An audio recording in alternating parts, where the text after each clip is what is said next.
Hi class, this is Mr. Clancy, and I do want to, I'm posting the second video here, basically to finish up our notes and to go over a couple of key ideas with you. So don't forget to finish up the atomic structure handout.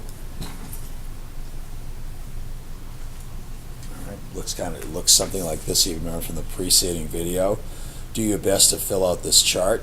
And you should be able to do that, at least give it a try. If you can't get everything on it, at least try to get some of the atomic number, mass number, protons and neutrons from this. Okay, the more effort you put into this, the better off you're going to be with that. Anyway, what I want to do is finish up the last 2 pages of these notes on this so you can kind of follow along with me. This is from the chapter 3 notes that we were going over. Okay. Some of this should sound a little familiar. We left off here. Here we were looking at today in class with the isotope notation. The X is the elemental symbol. Number C is the atomic number. I'm going to start down here with most of the elements are metals. All right, but here are some general properties. Metals are malleable. I think we saw this in our lab. Metals are conductive. These are metals. All right, they are conductive. All right, metals are lustrous or shiny. Or you could say they have luster. All right, and metals react with certain chemicals. They react with hydrochloric acid, which we saw in the lab.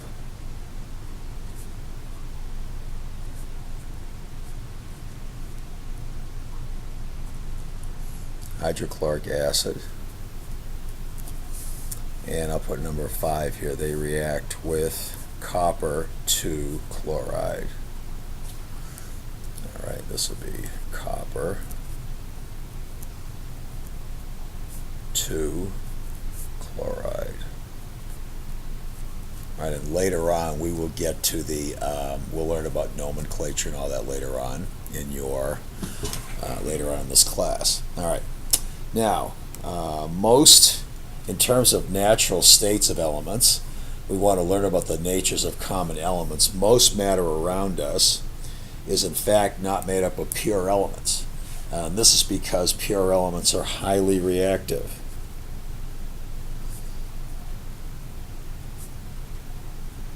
Pure elements are highly reactive. They're looking for something to react with. So usually when we go outside in the dirt and try to find some copper, there might be some copper in the dirt, stuff in the dirt. In other words, it's a mixture. All right, it's not just a pure substance in most cases, it's a mixture. Some exceptions are the noble metals, the noble gases. This would be family 8A. Remember Roman numeral 8A way over on the right, and the diatomic molecules, which you know, of course, as Mr. Brinkelhoff. Brinkelhoff, H-O-F. Okay, those are diatomic. And now on our periodic table, elements are gases in their natural state, or basically gases at room temperature. This would be nitrogen, carbon, oxygen, fluorine. All right, it would be neon, helium. All right, it would be chlorine, argon. It would be krypton, xenon, and radon. Okay, remember Rn is radon. 2 elements are liquids in their natural form, and this would be, remember we talked about this, this would be bromine and mercury. All right, the black elements on the big periodic table means, so remember black, so blue means they're liquid. All right, I'm going to say blue. All right, these are red on the big periodic table. And just as a side note, the black elemental symbols on the periodic table are metals at room temp. All right, metals at room temperature. So the gases are in red.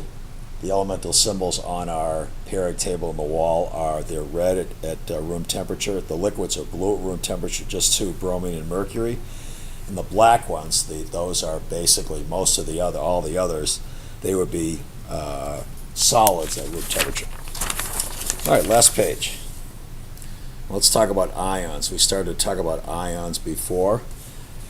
Basically, the purpose of this is to describe the formation of ions from their parent atoms and to learn to name them. All right, to predict which ion a given element forms by using the periodic table. So the elements are neutral entities. All right, so I'll say neutral, the number of protons equals the number of electrons. All right, and when do ions form? When electrons are gained or lost.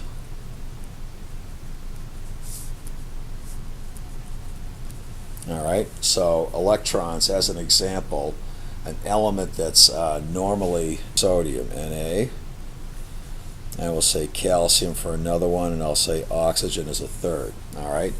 Now, a common ion charge you will see on our periodic tables at the top, all right, of each family. There's a minus side. This is -2. This would be the common ion charge. In other words, the charge that is shared by that family. These particular elements in 6A all have a common ion charge of -2. So that would suffice for oxygen. Over here on sodium, sodium is an alkali metal in 1A. The common ion charge for all the alkali metals is +1.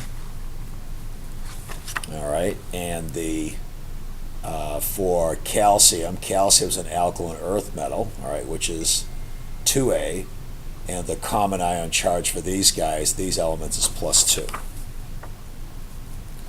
All right, now I'm going to get the information from the periodic table off the rest of this here. All right, so I'm going to say if I look at I'm going to look at sodium. You can see there's 23.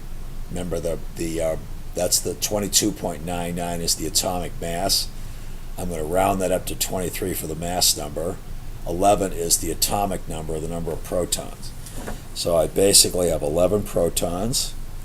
I have 12 neutrons, which would be 23 minus 11. All right, and in this case, for an ion, all right, this is a sodium cation. All right, so I'm going to call this I'm going to say that this particular cation has 10 electrons. All right, it would have 10 because it has lost an electron. An ion is formed when electrons are gained or lost. In this case, a single electron was lost, giving it 10 electrons. For calcium, the next one, calcium has, 20 protons and a mass number of 40. So 20 would be here, 20 protons.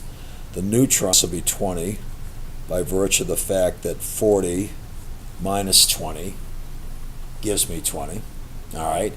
And the number of electrons, in this case, +2 means that 2 electrons were lost. So a neutral atom would have 20 electrons because there's 20 protons. This calcium cation now has 18 electrons instead of 20. It lost 2 electrons. On the oxygen, remember the common ion here would be -2.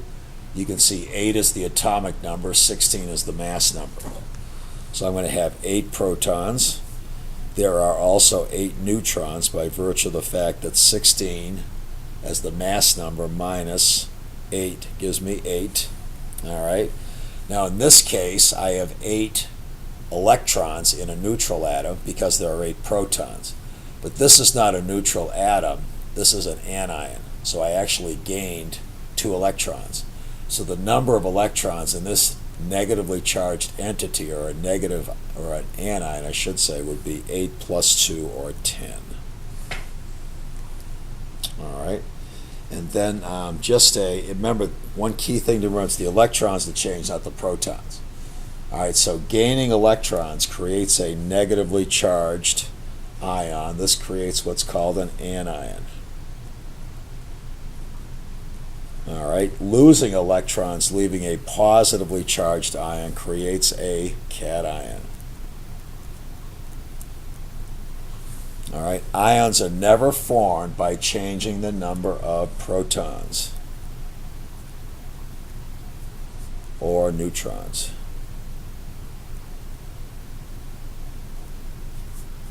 All right, now group 1A metals. Again, we're going to be referring to this, our charge up here. Group 1A metals, all right, form +1 by losing, all right, an electron. All right.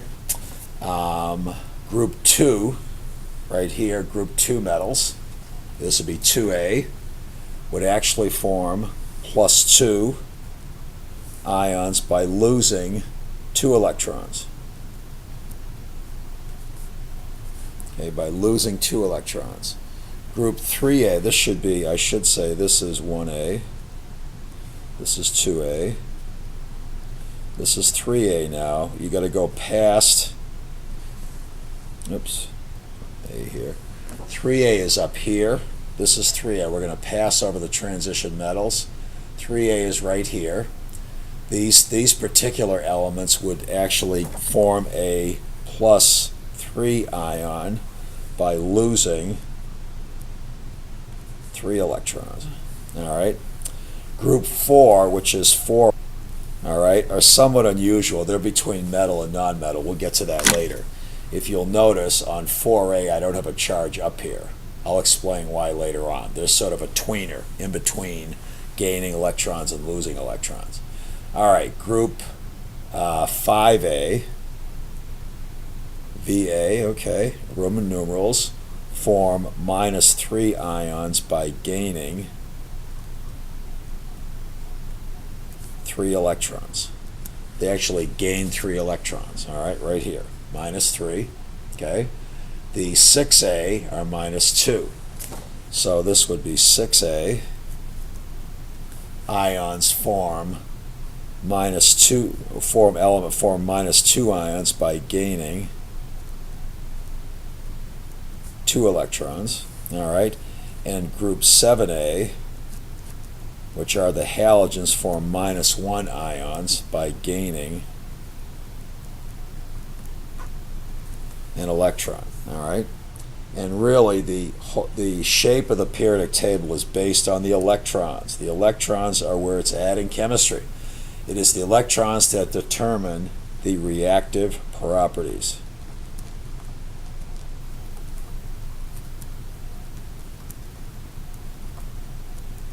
Of any element. So that's a finish up on the notes. Hope this helps. I also have a completed copy of the notes online for you. I will post that online this week. So check your notes, make sure they're complete. Thank you very much. Look forward to seeing you. Thank you for your great effort this week. All right, bye-bye.